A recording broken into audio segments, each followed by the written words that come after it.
Hello! నమస్తే అందరికి. Welcome to my channel. ఇప్పుడు మనం చెప్పుకోబోతున్న స్టోరీ 'మనసా పలకవే'.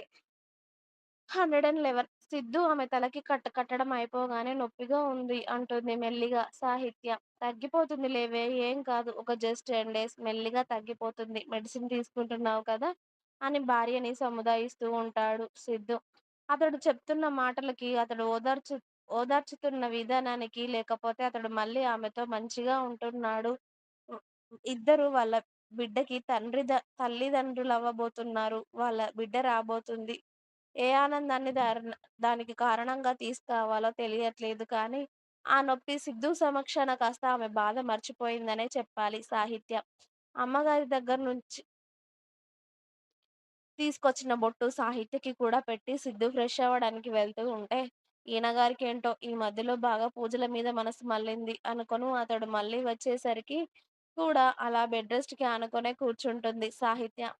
ఇంతకు ముందులా కాకుండా డైరెక్ట్ వాష్‌రూమ్ నుండి టవల్‌తోనే బయటికి వచ్చిన సిద్ధు, ఆమెను చూస్తూనే "కాసేపు పడుకోవచ్చు కదా! అలా కూర్చోకుండా" అని అంటూనే ఆమెతో మాట్లాడుతూ డ్రెస్ వేసుకుంటూ ఉంటే, మొదటిసారి అతడిని అలా చూస్తూ మొహం పక్కకి తిప్పుకోలేక, అతడిని చూడలేక సతమతమవుతూ ఉంటుంది సాహిత్య. అతడు మాట్లాడుతున్నా కూడా ఆమె ఏమీ మాట్లాడకపోవడంతో ఆమె ఇబ్బంది కాసేపయినాక గ్రహించి నీ ముందు బట్టలు మార్చుకుంటుంది నీ మొగుడేనే. వేరే ఎవడో మార్చుకున్నట్టు మొహం ఎందుకలా పెట్టావు? అన్నాడు సిద్ధు. వేరే ఎవడో నా ముందు బట్టలు మార్చుకుంటుంటే నేనెందుకు నా రూమ్‌లో ఉండనిస్తాను? నా మొగుడు కాబట్టే మీరున్నారు. అది మర్చిపోతున్నట్టున్నారు మీరు అని సిద్ధుకి తగ్గట్టుగా సమాధానం చెప్పింది సాహిత్య. ఏది జరిగినా ఈ బల్బు మాత్రం తగ్గదే నీకు దొంగ మొహందాన. అయినా అంతగా కంగారు పడ్డానికి, టెన్షన్ పడడానికి ఏముంది?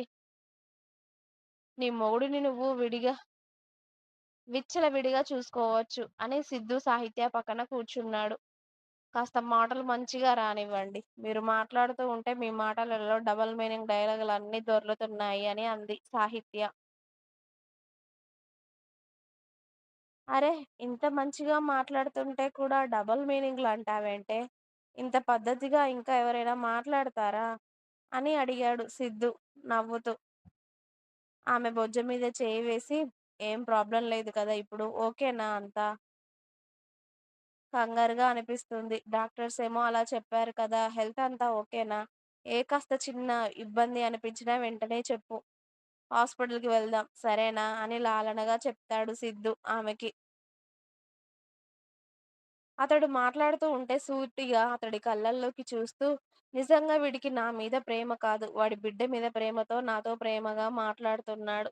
లేకపోతే వీడు నాతో ప్రేమగా ఇలా ఎప్పుడు మాట్లాడాలి? వాడి బిడ్డ కోసమే ఇప్పుడు నా ముందు తగ్గి ఇంతలా ఇదవుతున్నాడు. వీడికి పెళ్ళాం మీద ప్రేమ లేదు. కానీ వీడి బిడ్డ వస్తుందని మొత్తం ప్రేమ కారిపోతుంది అనుకొని అతడినే చూస్తూ ఆమె మనసులో ఇవన్నీ మాటలు అన్నీ అనుకుంటుంది సాహిత్య. అలా ఎడ్డి మొహం వేసుకొని మనసులో ఇప్పుడు వీడి బిడ్డ వస్తుంది కాబట్టి వీడు నా మీద ప్రేమ చూపిస్తున్నాడు అని అనుకోకు. అర్థమైందా? నాకు నీ మీద ప్రేమ ఉన్నాది. నీకు చూపించే పరిస్థితుల్లో నేను లేను. ఇప్పుడు అదంతా నీకు చెప్పినా అర్థం కాదు. నువ్వు వినవు కూడా. నువ్వు ప్రేమించి నా వెంట పడినప్పుడు ఛీ పో అన్నవాడిని ఇప్పుడు నీకు ఏదో అయ్యిందని, నా బిడ్డ వస్తుందని నీ మీద ప్రేమ చూపిస్తూ ఉంటే, ఏ అమ్మాయికైనా ఇలాంటి అనుమానాలు రావడం సహజం. కానీ అవి నీకు నువ్వుగా తెలుసుకున్న రోజే నువ్వు రియలైజ్ అవ్వగలుగుతావు. అంతేగాని నేను జెప్తే అది చాలా చండాలంగా ఉంటుంది. నన్ను నమ్ము అని అవి కారణాలు చెప్పినా చాలా బావుండదు. అందుకే నేనేం చెప్పలేను. నువ్వు నన్ను ఏది అనుకున్నా పర్లేదు. నేను నాలా ఉండాలి అనుకుంటున్నాను. అంతే అని సిద్ధూ బాబు సాహిత్య నుదుటిన ముద్దు పెట్టి వాళ్ళ అమ్మ దగ్గరికి వెళ్ళాడు బయటికి. అలా నెమ్మదిగా రోజులు గడుస్తూ ఉంటే తనకి తగిలిన గాయాల నుండి కోలుకుంటూ ఉంటుంది సాహిత్య. ఈలోపు ఆ మనిషిగాడు ఎక్కడ ఉన్నాడో అని సెర్చింగ్ మొదలుపెట్టాడు సిద్ధు. కానీ వాడు ఎక్కడ ఉన్నాడో ఇప్పటి వరకు దొరకనే లేదు. హైదరాబాద్‌లో అతడికి తెలిసిన వాళ్ళతో కూడా సిద్ధు వెతికిస్తున్నాడు. మనీష్ గాడు ఎక్కడున్నా కూడా భార్యకి అంత పెద్ద దెబ్బ తగిలినందుకు వాడిని ఖచ్చితంగా ఏదో ఒకటి చేసి తీరాలి అని ఫిక్స్ అయ్యాడు. కానీ ఎక్కడున్నాడో వాడి జాడ తెలియకపోవడంతో అదే ఫ్రస్ట్రేషన్‌లో ఉన్నాడు సిద్ధు. కానీ ఇక్కడ ఇంటి దగ్గర సాహిత్యాన్ని జాగ్రత్తగా చూసుకుంటూ, పొలం పనులు చేయిస్తూ, అతడి అవసరం ఉన్న దగ్గర అతడి పనులు నిర్వర్తిస్తూ ఉంటాడు సిద్ధు. ఇక నారాయణ గారు రోజు ఉదయాన్నే కాలేజ్‌కి వెళ్ళిపోవడం, త్రివేణి గారు కోడలు ఇంట్లో ఉందని చెప్పి, ఆవిడ సబ్జెక్ట్స్ మేరకే కాలేజ్‌కి వెళ్ళి రావడం, వీళ్ళ టైమింగ్స్ ఏవి కలవకపోవడంతో హిత ఇక రోజు కాలేజ్‌కి స్కూటీలో వెళ్ళడం ప్రారంభించింది. హిత స్కూటీలో కాలేజ్‌కి వెళ్తూ ఉంటే, తనకి అడ్డంగా బైక్ రావడంతో సడన్ బ్రేక్ వేసి, అంత స్పీడ్‌గా వచ్చింది ఎవరని చూసేసరికి, ఆ రోజు తను నడుచుకుంటూ వెళ్తున్నప్పుడు లిఫ్ట్ ఇస్తాను అని చెప్పాడు కదా అబ్బాయి అఖిల్.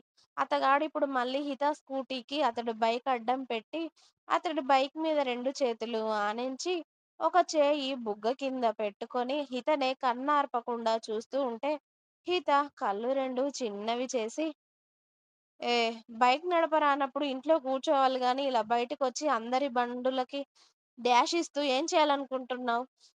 అని కోపంగా అరిచింది అతడిని గుర్తుపట్టి. "నీకు డాష్ ఇవ్వాలని రాలేదే అమ్మాయి నీకడ్డంగా. నీతో మాట్లాడాలని వచ్చాను నేను" అన్నాడు అఖిల్.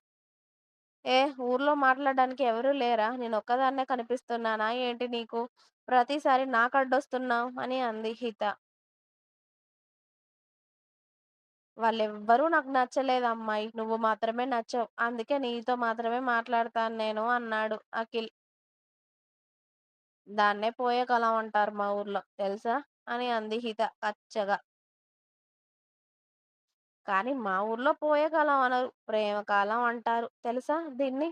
అరే! ఒక అబ్బాయి ఒక అమ్మాయిని ఇంతలా చూస్తున్నాడు. ఆ అమ్మాయితో మాట్లాడడానికి ఇంత తాపత్రయపడుతున్నాడు అంటే, నీకింకా అర్థం కావడం లేదా? నేను నిన్ను ప్రేమిస్తున్నాను అని. నువ్వు నన్ను తప్పించుకొని వెళ్తున్నా కూడా నేను మీ వెంట పడుతున్నాను అంటే ఏంటి అర్థం?